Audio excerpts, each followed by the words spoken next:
It is time for your 20-week ultrasound and anatomy scan. How you feeling?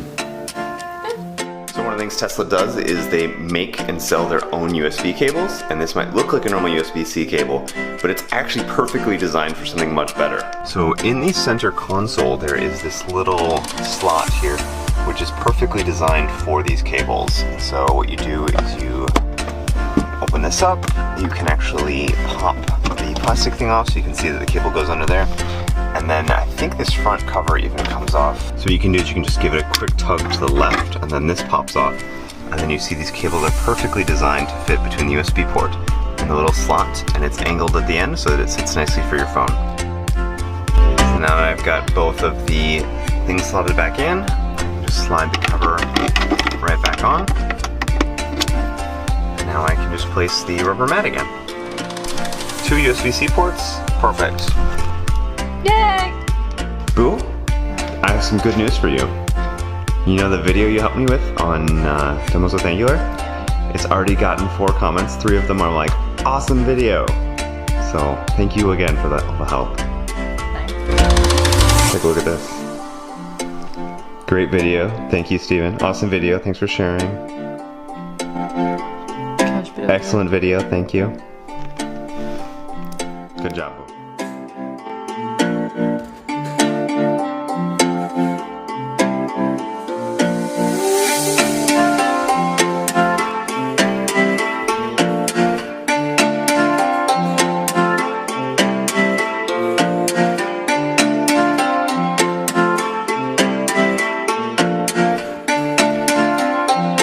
Stephanie just asked me a very silly question. She said, do I have to pee? And I said, yes, you're pregnant. Because when you're pregnant, you always have to pee.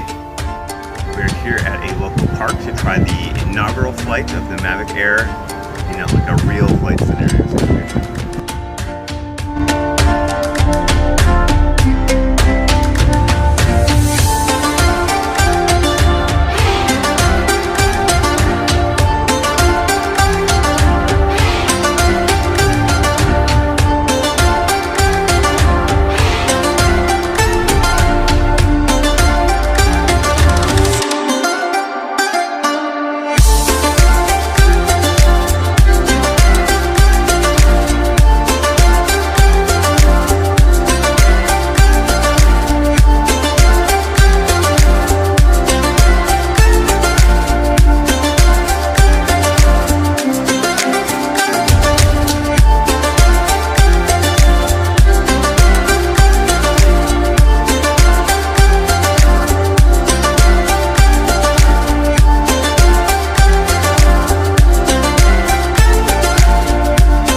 So I just asked Steph if there was anywhere else she wanted to go tonight, and she said Cancun. But apparently the Tesla's not capable of navigating to Cancun. I don't know if this is because it has to download maps or if because there's no superchargers on the way to Cancun, but it's been struggling like this for about 5 minutes. So the bad news is we can't go to Cancun tonight. I'm sorry. Just blame the Tesla. It's Tesla's fault, not my fault. Had a really good day of a couple meetings in the morning and then a bunch of doctor's visits and trying to keep up with email, but finished the night very, very strong. Just filmed the content side of a Demos with Angular video. Hopefully this one will go up next week. Got a really good response to the Demos with Angular video I posted today, so really excited to do this. I've got lots of cool new ideas for the future. One of them is all around teaching people Angular via like live recording. So teaching kind of more people by teaching one person live. Should be fun. Got other crazy plans as well. Just need to find the time to actually get to all these things. It's gonna be an awesome night. Got lots to look forward to this week. Good night.